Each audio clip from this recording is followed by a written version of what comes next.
জুড়ে পালিত হচ্ছে রথযাত্রা উৎসব। দেশের বিভিন্ন প্রান্তের মতো রাজ্যেও রথযাত্রা উৎসব সাড়ম্বরে পালিত হয়।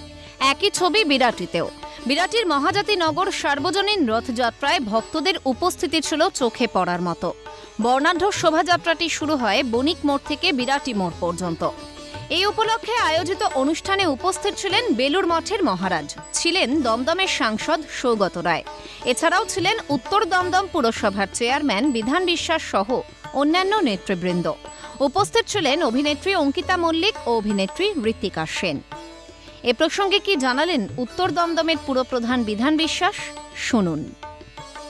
আসলে বাংলায় সব ধর্মের যে মিশ্রণ এবং মাননীয় মুখ্যমন্ত্রী সবসময় যেটা বলেন যে ধর্ম যার যার উৎসব সবার, তাই বাংলায় আজকে সমস্ত ধরনের উৎসবই আজকে উৎসাহিত মানুষ এখানে দেখতে পাচ্ছেন। হাজার হাজার মানুষ ইতিমধ্যেই এখানে জমায়েত হয়েছে এবং এই রথকে কেন্দ্র করে যেটা সবথেকে বড় বিষয় যে মানুষের কথা ভেবে একটা মানে সবাই গাড়ি সেটা পৌরসভাকে দান করেছে। আমাদের 11 বছরই আমরা মানুষের জন্যই এই রথ।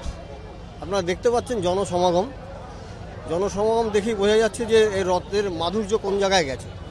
আর বিশেষ করে এটা আমার ওয়ার্ড, আমার ওয়াইফ এই ওয়ার্ডের কাউন্সিলর, বিশেষ কারণে হয়তো সে থাকতে পারেনি, সেই বলতো যা বলার। যেহেতু আমার ওয়ার্ড থেকে রথ মানে এই পূর্ণ যাত্রা শুরু, সেহেতু আমাদের একটা দায়িত্ব থেকেই যায়। যেহেতু আমরা সমাজের কর্মী, সেই হিসাবে আমরা আমাদের দায়িত্ব যতটুকু আমরা পালন করছি। ক্যামেরায় শান্তন চক্রবর্তীর সঙ্গে মেঘা রায়ের রিপোর্ট, ক্যালকাটা নিউজ।